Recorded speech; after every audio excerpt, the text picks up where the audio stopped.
Ladies and gentlemen, welcome back to the Flamingo Sundays podcast in the HQ of Real Base down here in the Northern Beaches. Very unique spot for an office, mate. Thank you. Frank Greeff, the CEO, the founder of not Real Base, but a company that was acquired by the Real Base mothership. Yes, so the story there is, so I founded Realhub, and then we merged with Campaign Track to create Real Base, the umbrella company of both of them. And they must have liked your name because they just thought we'll keep the real part. Exactly, yeah, built a bit of brand equity. Mate, pretty extraordinary journey that you've been on, and mate, just bought your family home. I did, yes. That's how we come about, the property chat. Yeah, exactly. Mate, it was a pretty big acquisition, especially in the real estate sector. Yeah.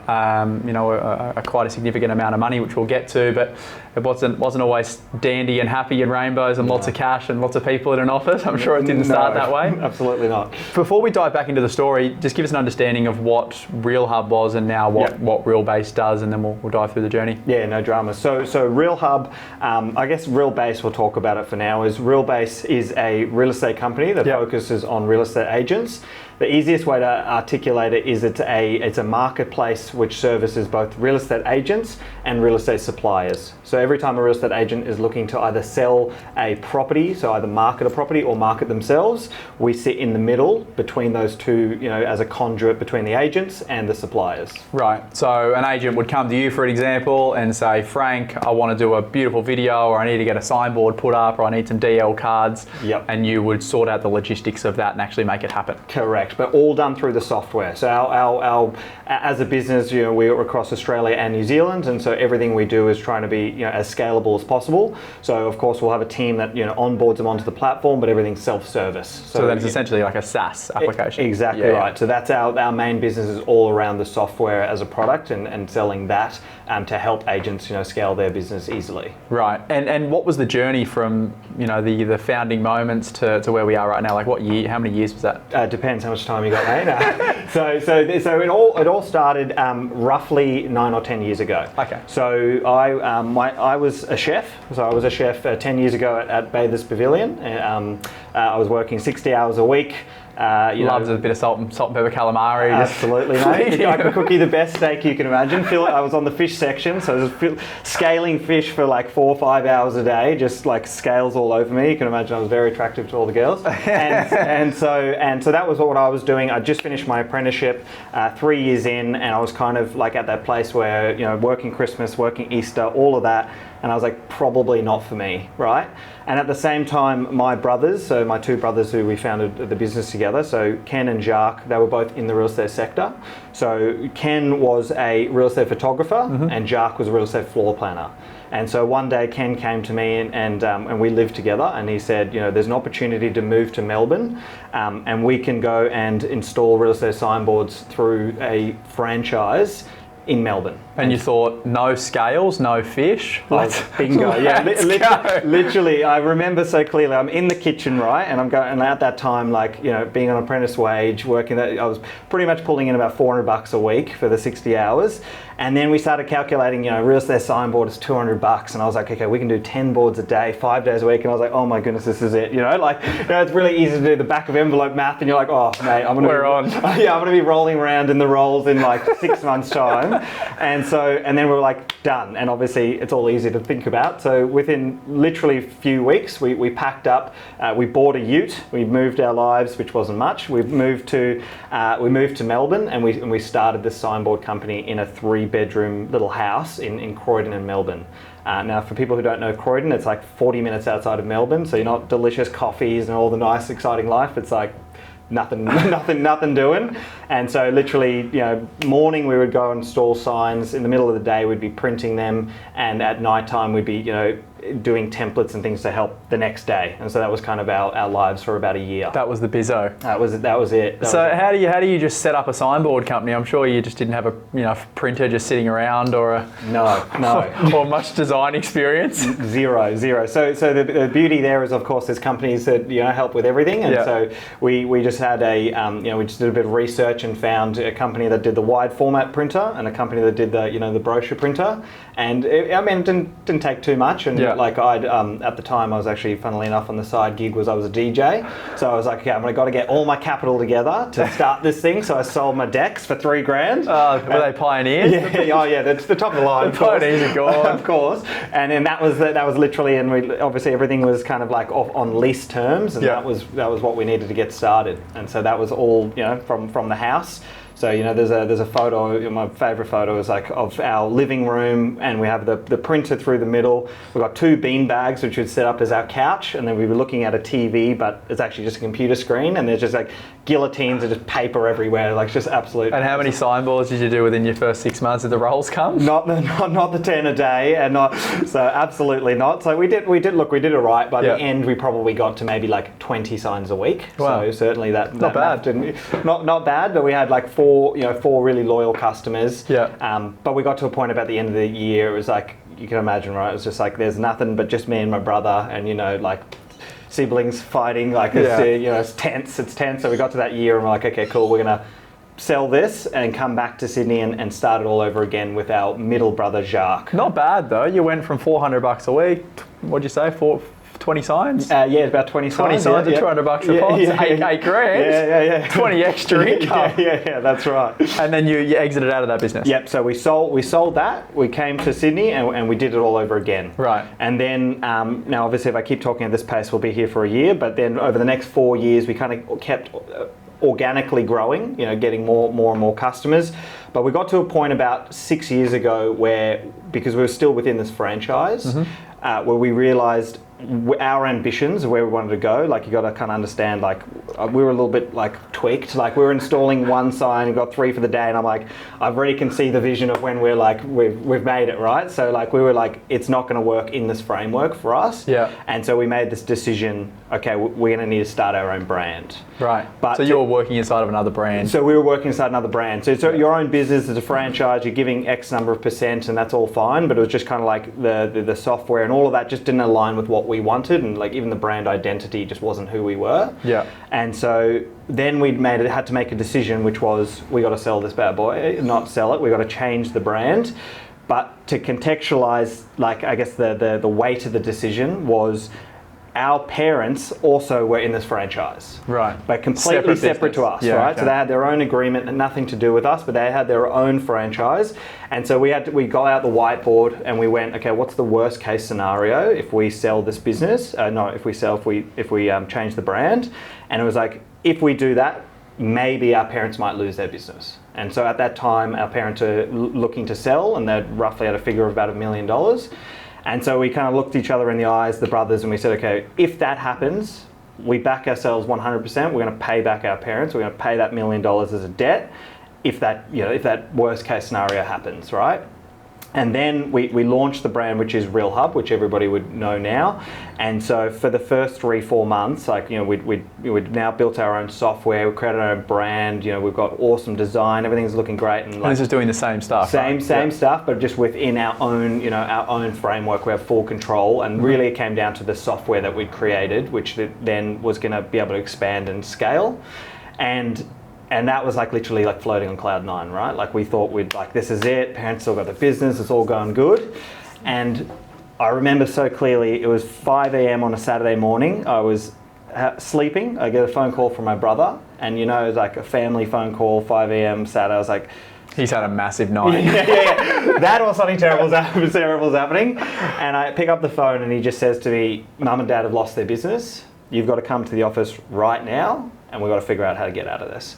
And so that literally hit us like a ton of bricks, right? Like, so like now, like this huge sense of guilt that what we've done has literally ruined our parents' livelihood, and they've been working on this business for about 10 years. And what was the reason for the business? Like, did they not like it? By association. Right. So the head franchisor, by association, decided, okay, there must be a connection here. I'm cutting off your franchise agreement. And when you've got a franchise, that's it. Like, if your agreement's gone, your business is gone, right? And they were 1 day away from selling for $1 million. And so their entire livelihoods got destroyed. And so we were like, shit, you know, like we've got to make this back. And then over the next 3 months, we also were kind of actively targeted. You know, we had to do a settlement. We lost about 30% of our business. And so we were in this for the first time in about 4 years. We were in rapid decline of our business. And that was just like, it was just crazy, you know what I mean? Like the feeling was just the worst feeling ever.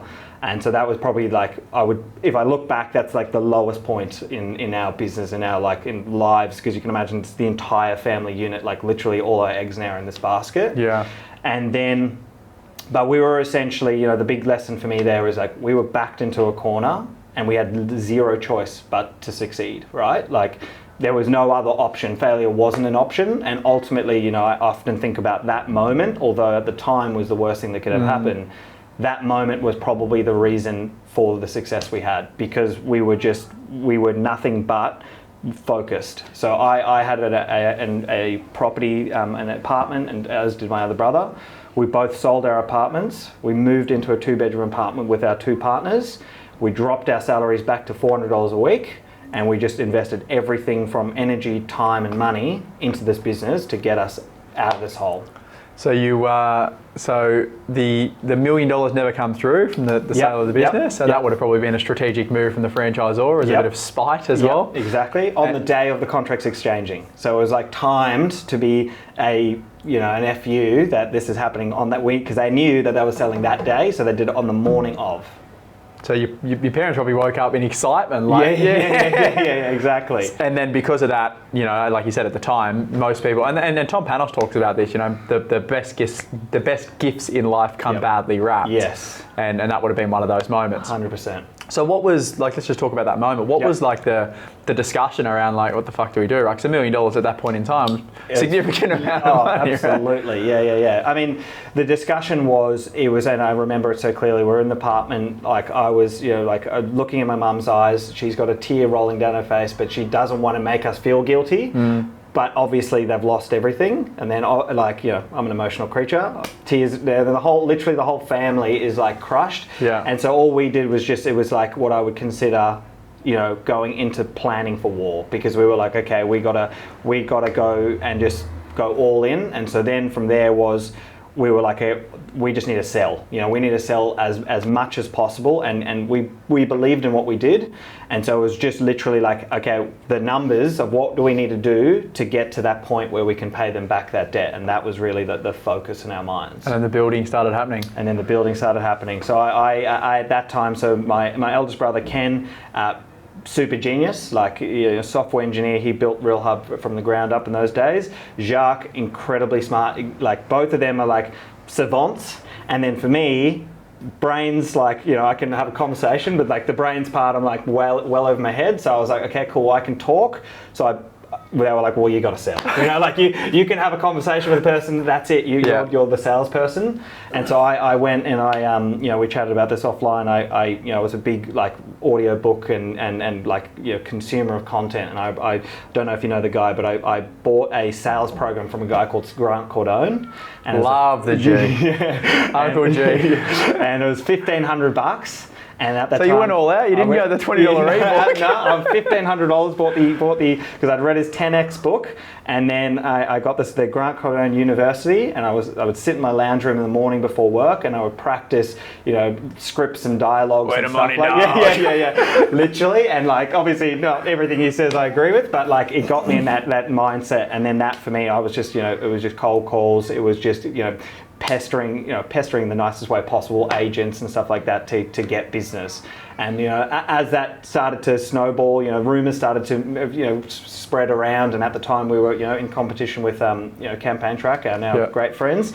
And the rumors started to spill that, like, you know, when Frank gets there, you know, there was a story that went around. It was complete bullshit, but I love the story anyway. It was like, you know, he sat on my couch and he said, "I'm not leaving until I get your business." Never happened. Never happened. Never let the truth get in the way of a good story. Exactly. So I was like, I love this story. Great story. So, and that was the story. It was just like, I was like, I wouldn't stop until it would happen. And that's, you know, we just started from there, build momentum over the next year or two, and that's where we started to get, you know, big national brands like Bell Property on board, and we started to finally, you know, dig ourselves out of that hole and build a name for ourselves. So you had the chip from, you know, these people trying to crush you. Oh yeah, dude, it's so fucking true. I remember when I got sacked from my last, you know, employer that I was working under, and the day that it happened, I was like, I'm gonna fucking kill these people. You're just so enraged, and then, you know, a few days later you start to come to your senses, and then it's like the biggest motivation there is. And I think when things are going really, really well, it's hard to get motivated, right? You're like cash in the bank, you know, whatever, things are good, life's going really smooth, and then as soon as something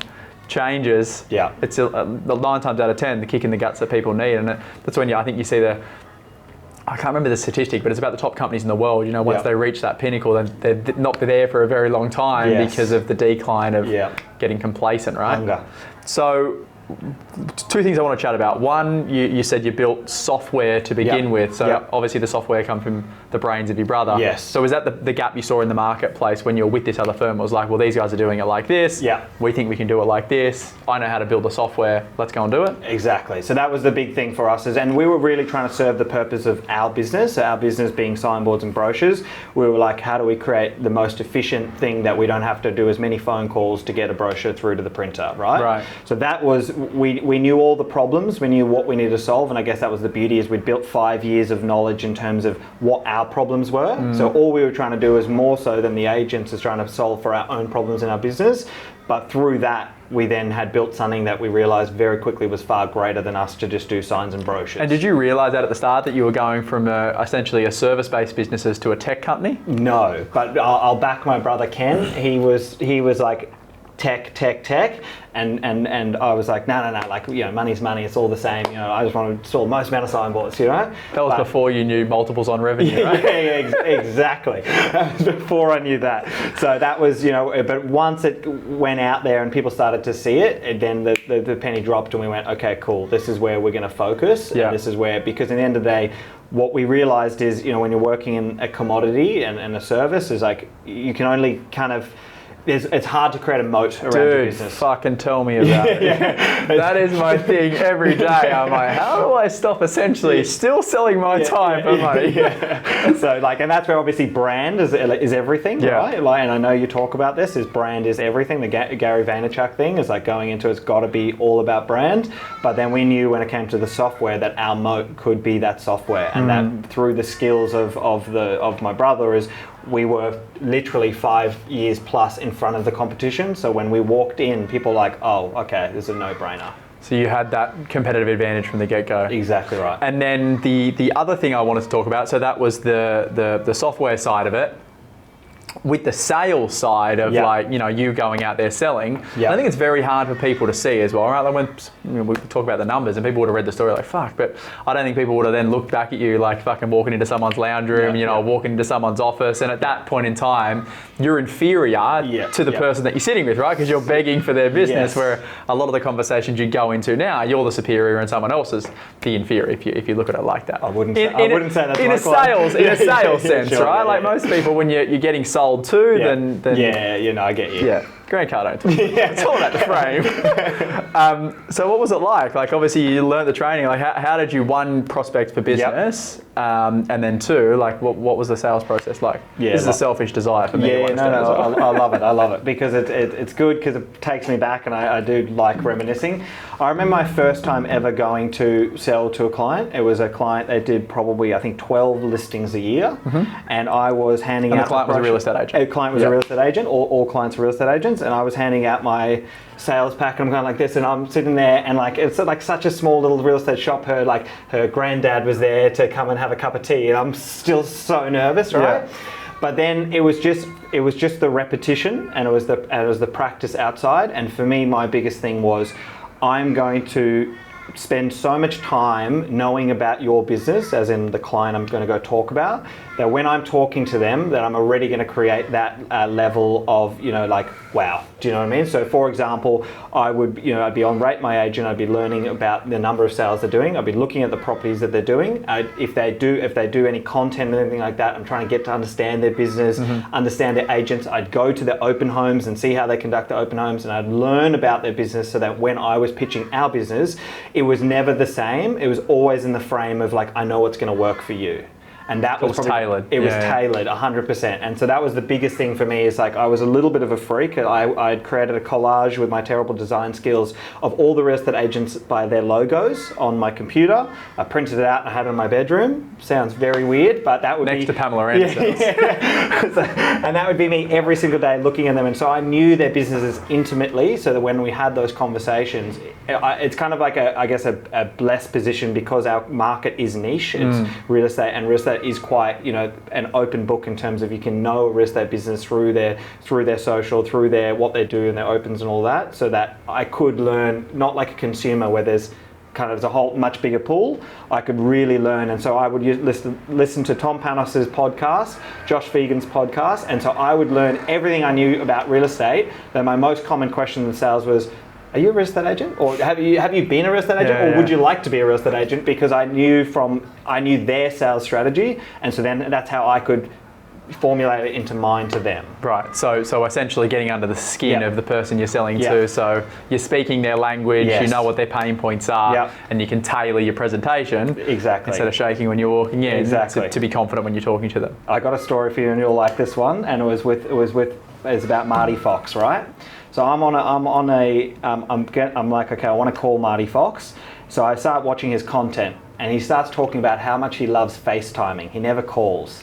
Now, I hate FaceTime, right? Sorry, Marty, if you're going to see this. I hate FaceTime, but I was like, perfect. Well, I'm not going to call him. I'm going to FaceTime him. So my first cold call to him is a FaceTime, and he's like, man, I love FaceTime. I was like, 100%, you know, and I was like instant bond, because I was like, FaceTime is like, it's the way. You're like, you know, I love FaceTime too. So every agent that either be on, like, all the agents would be on podcasts and they talk about their strategy, and so that's when I'm talking to them. Now, of course, I'm not lying, right? And I'm not a liar, but I'm like talking to them. You're building rapport in the most intelligent way, you know, possible. Exactly. And like, just on that, how much time would you spend, like, obviously the research of the whole industry and you know, the high level stuff that Tom Panos and Josh Fegan do in the industry, but how much time would you spend on an individual? So for example, if you know you were going to meet with, I don't know, Joe Blow, real estate agent, how much time would you spend on like researching that person? Because what was a sale worth to you guys when it locked in? We were very targeted. So my thing is always like, it's about getting the influencers, and then everything will flow from there. So I could spend the time to do. So we start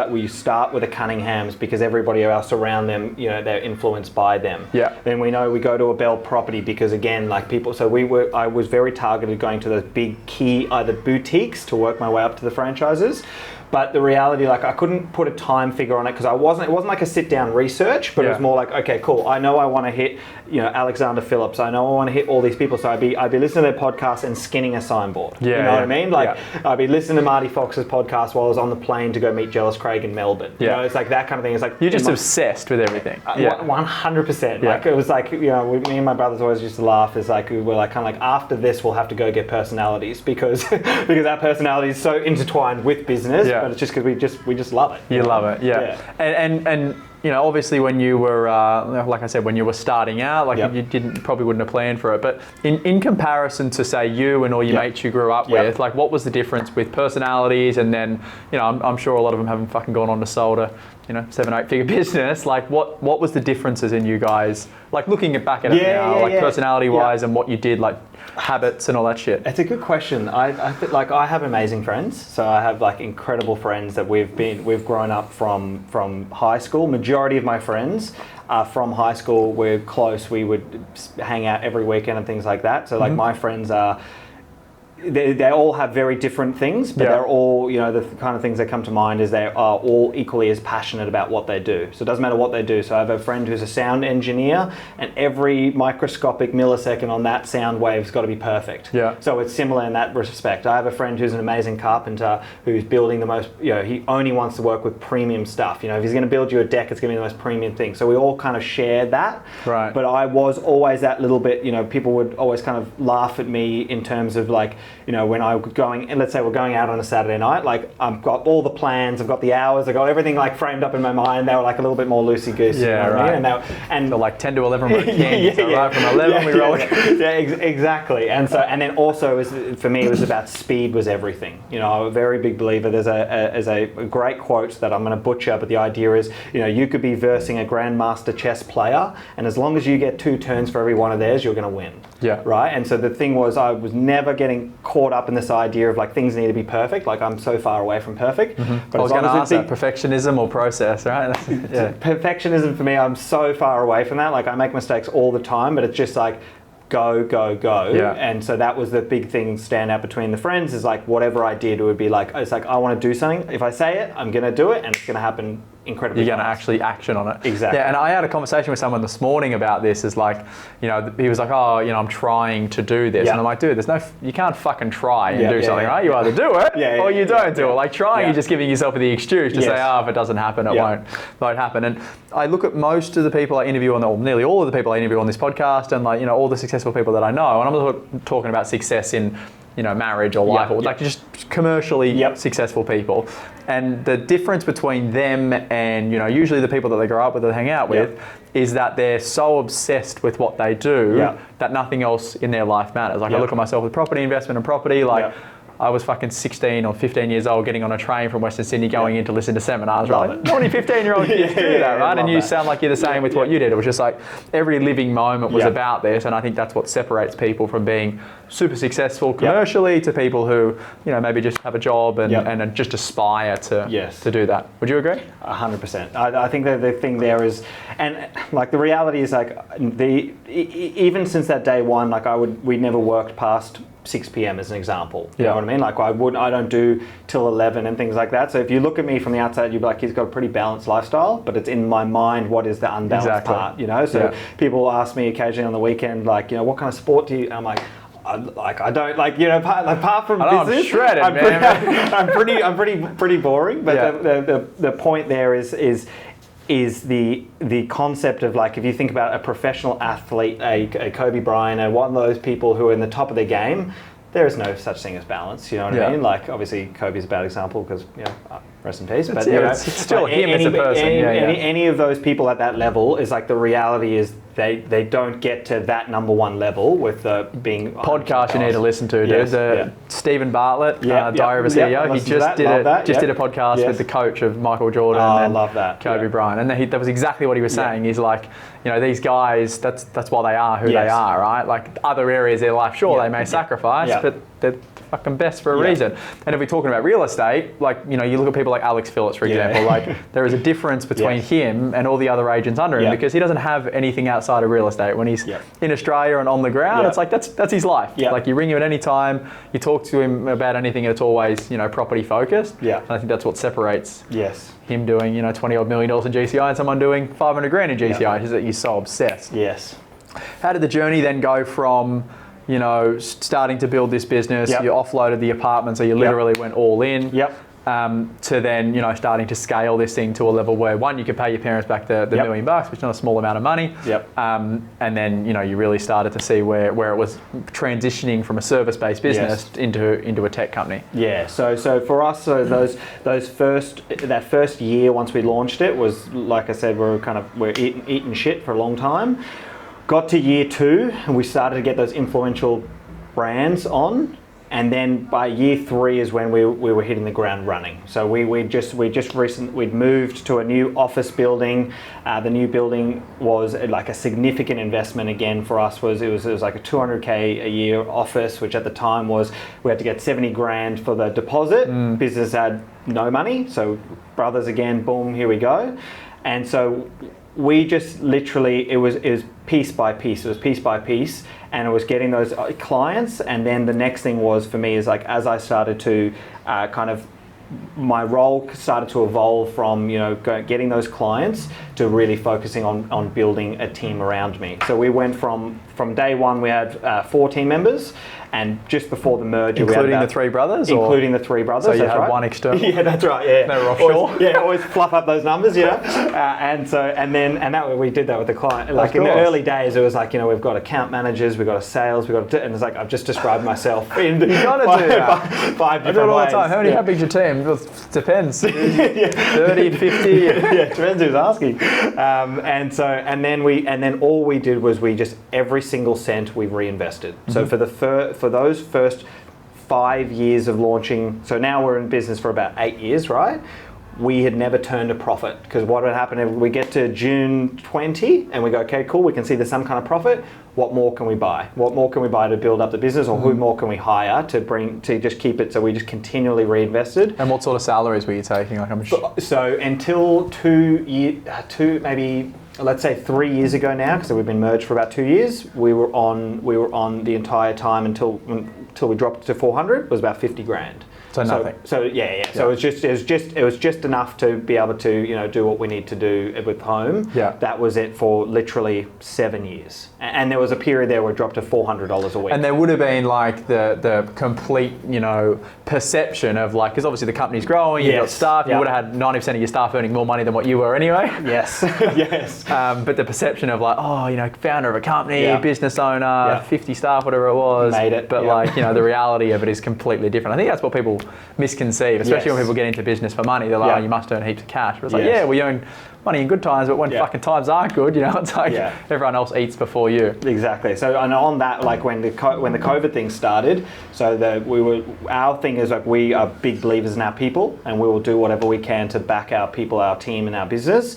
And so when the COVID thing, we acted again very fast. When it was like week 2, the lockdown started happening, we saw our business went from like 100% to literally 10% of its revenue. And so myself, the 2 brothers, and another one of our shareholders dropped our dollars to zero. We said to our team, we're not going to drop your time. We're not going to fire anybody. We're just going to ride the ship here, and through our dropping, we'll hold tight. So it's exactly like our point. It's like, the good times, and then there's a lot of bad times along the way to hold on for. Yeah. And in terms of scaling the business, when did you start going from being a completely bootstrapped company into going, well, maybe it's time for us to stop trying to grow our business with our own profits and start taking on some external money? Yes. So that happened. I consider that to almost have fallen on my lap. So we got to this point exactly 2 years ago where we had taken 30% of the business from our main competitor, now our great friends, and that was Campaign Track.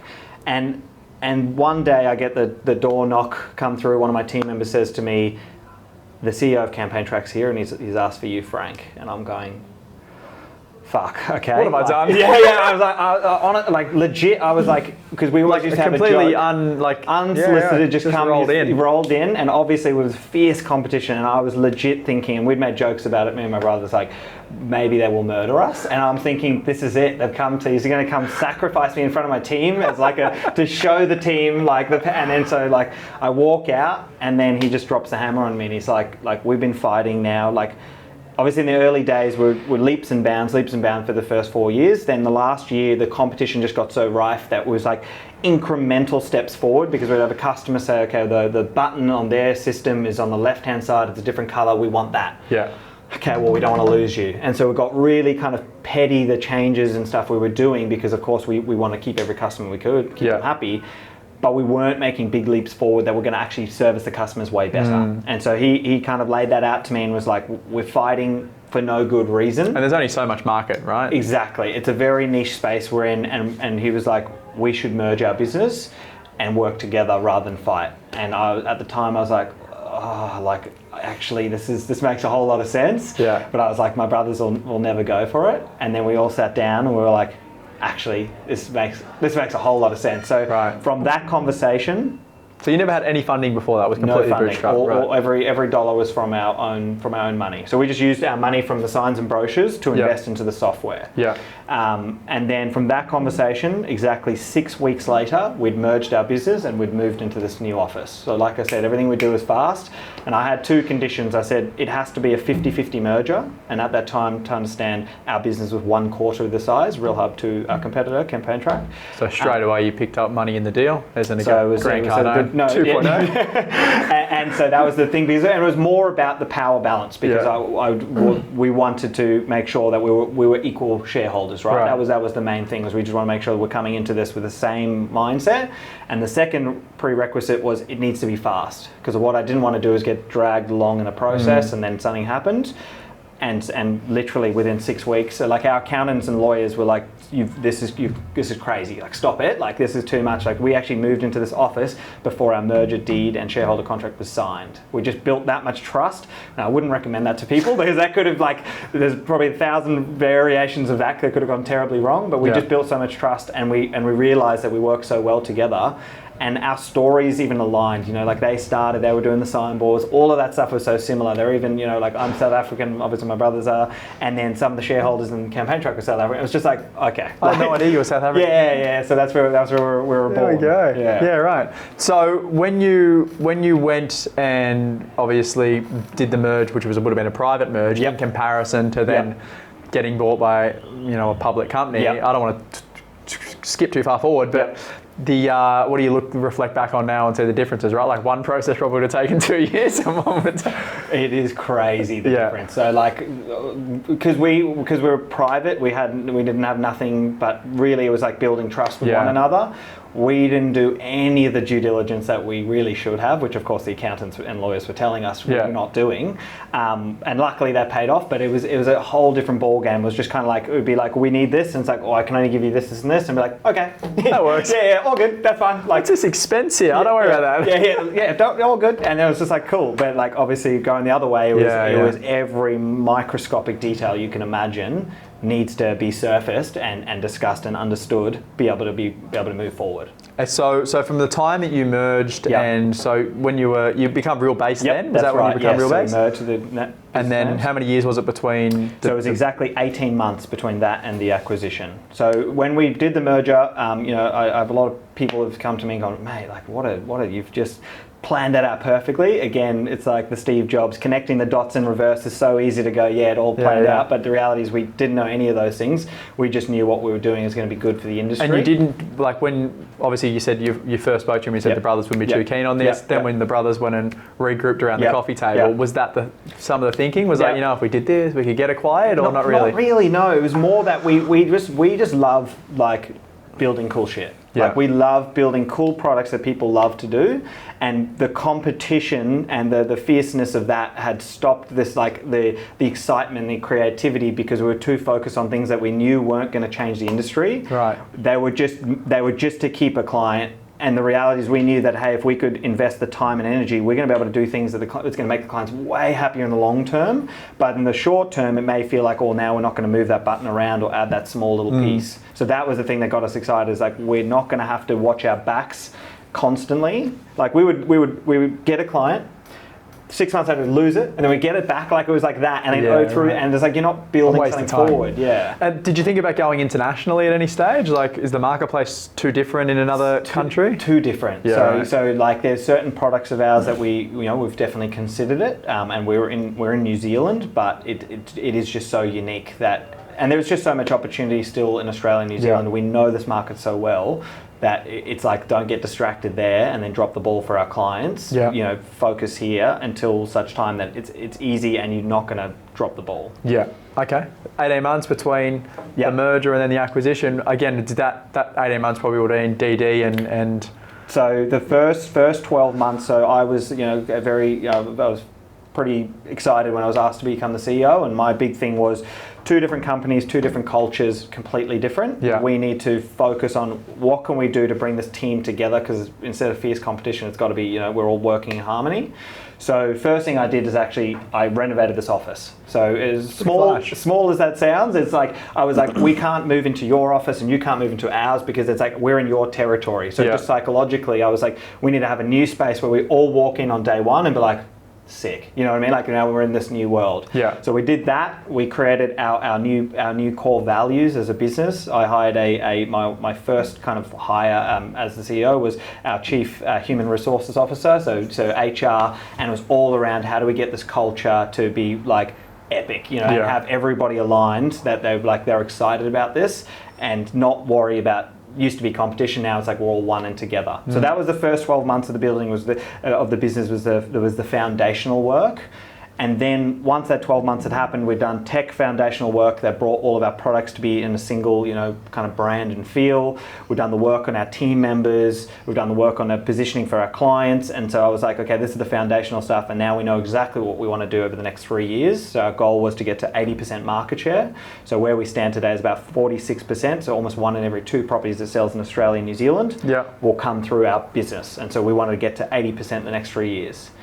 And then we felt this time, I was like, okay, we've always been organic. We've always gone piece by piece by piece.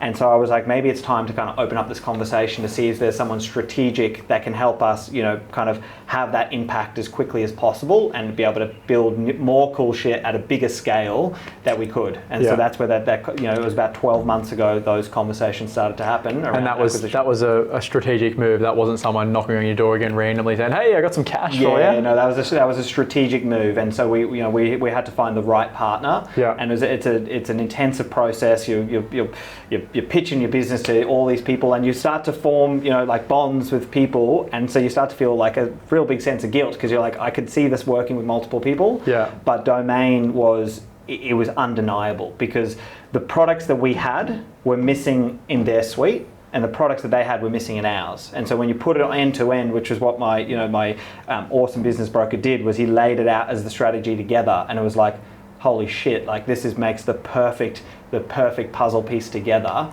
And so our kind of story was like we felt like we were the piece to the puzzle that we were missing all along. So you didn't have to go back to like the Grant Cardone, $1,500 course and be like, right, I'm gonna go and crush people. No, we were good from there. People were experienced. Yeah, exactly. So, and the number was what, 180? 180, yeah. Not dollars either. This is million. We're talking about. Yeah. But like, what was the feeling? I obviously asked you the question before we jumped on, but like, that'd be a massive thing, right? Coming from $400 a week, 50 grand a year, the salary's probably got slightly bigger, but not dramatically. Yes. And then all of a sudden, $180 million lands. Yes. Big change. Yeah. Look, it was huge. I think there was a lot of time to process, but like during that intensive 6 months of due diligence that was happening, you got all these ups and downs, and you don't really truly know what the end number is going to land on. It's essentially like almost like an auction, right? It's like an expressions of interest, best and final date. So, but the interesting thing was, when we were in those early days of installing the signboard, I always had a goal, as stupid as it was one day I'm going to have a business that's worth $100 million. So it was kind of like, we did it. It wasn't like a full shock. It was kind of like, yeah. This is we knew this is what's going to happen. So obviously it was like mind blowing. Yeah. But it was like we knew it. We backed ourselves when we were 5 a.m. installing a signboard in the front of a home in Manly. But like we as tweaked as it sounds, like we kind of had true. that. A lot of people say that, right? A lot of people say that they envisioned it. Yeah. You sell for a little bit more than 100, so you were 80% of your target, which is good. And then the mentality, right? 'Cause again, we were chatting about it. It's like, well, when you get to the pinnacle, you got cash now. It's like, the reality is you can go to the Bahamas, swim with the pigs, go from there back to Mykonos and just, relax. And you've been working like a dog for 10 years. Yeah. But you were just saying that doesn't really interest you? Doesn't interest me. It's just not my personality type, right? Yeah. So I just went on a baby moon with my wife 2 weeks ago to Hamilton. At about the day 13 mark, my brain's like, okay, that's it. You're all good. You're relaxed. It's time to get back. And you knew you only had to go an hour from home on a plane too, right? So you get out real quick. Yeah, exactly. So look, I the thing is, the reality of the deal was not the number and the money and trying to buy the diamond rollie and all that stuff. That wasn't what was in our minds. It was kind of like, that was a measure of success, and like, yes, we've accomplished that, but now it's like, okay, what can we do on this new scale? Now what can we do? Like, how could we have a lasting impact on a multi-billion-dollar company that's ASX listed, and be able to go in 5 years' time, be able to go, look what we've done now on this thing. I feel like we've been through business university, starting from the lounge room, getting to the merger, getting to something that's big, and now it's like, now we want to have something that's even bigger impact on a whole different scale. Can we do that? Yeah. And again, we back ourselves and we believe we can, and that's the shit that gets us excited. And what's the difference between like private enterprise and like a publicly listed enterprise, right? I'm sure there's big difference. Yeah, there's a big difference. But we chose 100% the right partner. We just aligned so well with Domain. They have incredible talent in their business, and that was a big thing for us. Was like, we have to be working with people who are going to be aligned to us. Mm-hmm. So they've hired people from Silicon Valley. There's a guy called John Fung. He was ex-Google and Uber. Jason Pellegrino, amazing CEO. He was ex-managing director of Google for Australia and New Zealand.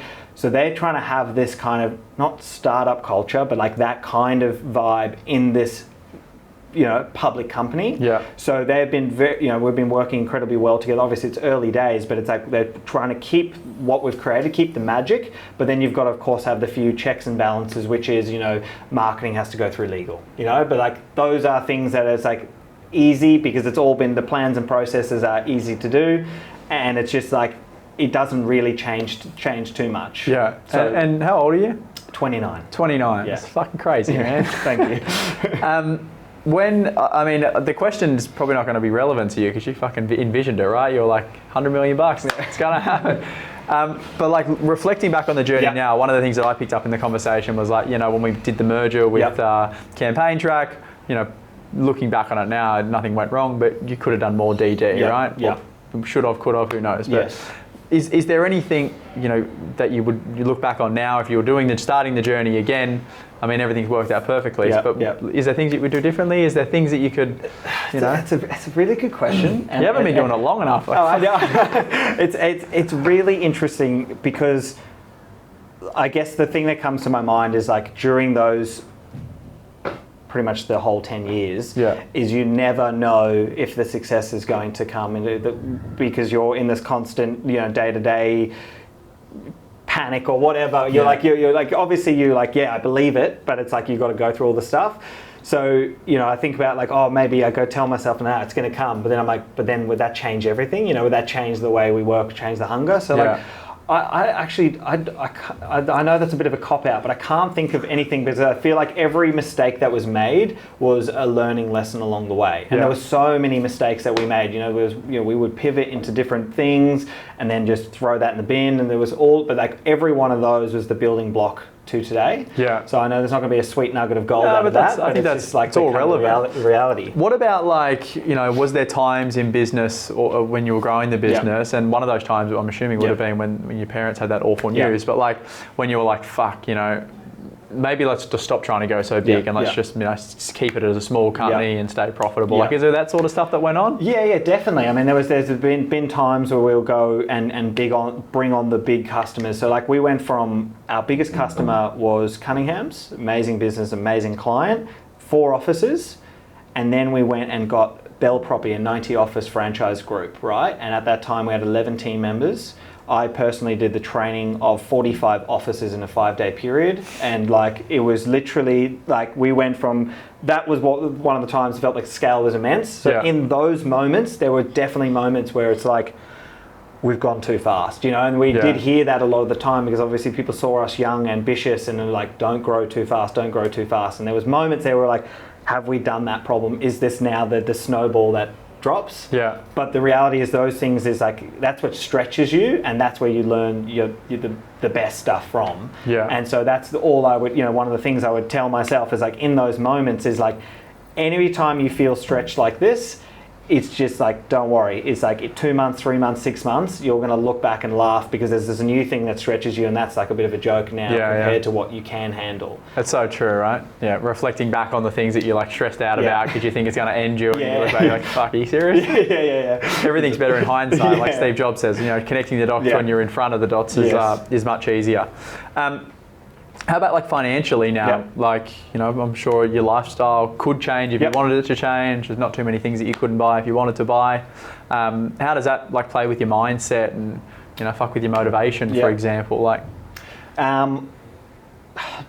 mean, so far it hasn't changed a thing, right? Like I'm not like, it's funny, like I've never been like a big consumer, so like you probably wouldn't want a lot of me in the world because we wouldn't have this great economy. Like like my wife knows like I hate shopping. Like I wear the same clothes. I wear my Real Best t-shirt, and like often on the weekends. It's just like so. Like I was like this was really like this now protects us and our family, and we have the family home, and then of course have investments that can help a long period of time. But in terms of because I'm not going out and buying all the things and like it doesn't really change my mindset, too much because that stuff doesn't attract me. Like the reality is like when I said like we had that $100 million goal in the mind it was really just a measure of like we did it. You know what I mean? Like that was it. Like we can do this, and that was it more than the material elements that come from money. I've just never been that way inclined, and even from the days of eating tuna and rice and spending $3 a day,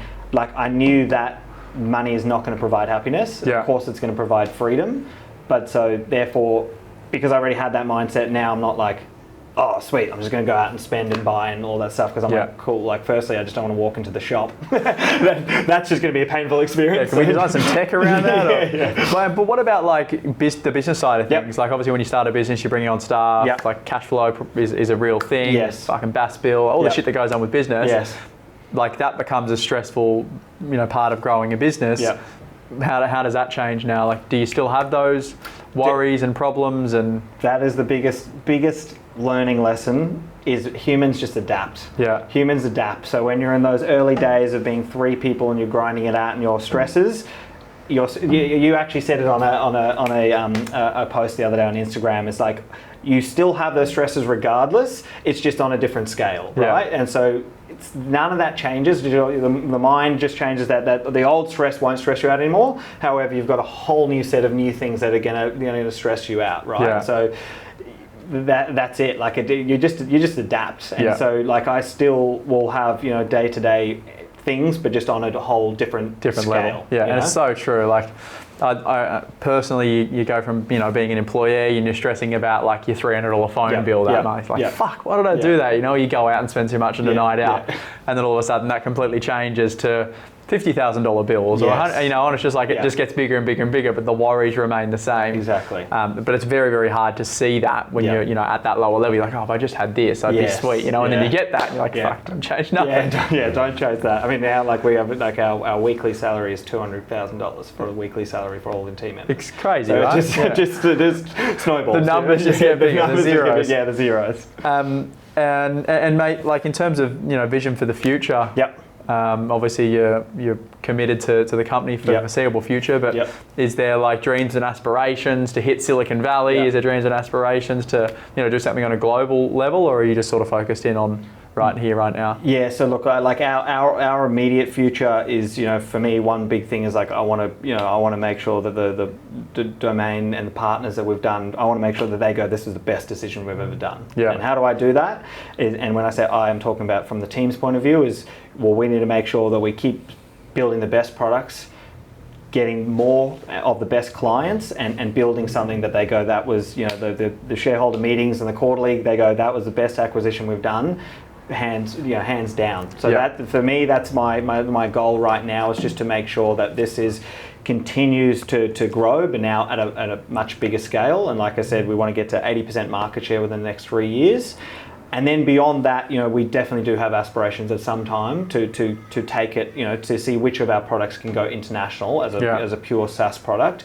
That's definitely something that plays on my mind, because that's just exciting, right? 100%. And one last question: Does the belief get stronger once you've done it? Like, when you set a goal and you hit that goal, you're like, I can fucking do anything, man. Like, for you now, like you were like, in your own mind, you have probably have the greatest sense of achievement, because like you thought that you could do it and you actually achieved it. Now are you like, well, I've done 100 mil, why can't I be the next unicorn, and why can't I be the next Google? Dude, definitely. Like, I mean, 100%. Like we back ourselves so much, and like I'm even just seeing like the reigniting of the team, of the shareholders and stuff like that. Their new passion for what's to come next, and I'm like, man, I'm like, we're just getting started here. Like this is we fully back ourselves. And we're going to take this to a whole nother level once again. So good. Yeah. Like go and fucking tour Google's offices. You look around, oh, this is one of how many thousand? Exactly. That's a massive eye opener. Dude, so good. Thanks so much. Thank you. Appreciate it, Jack.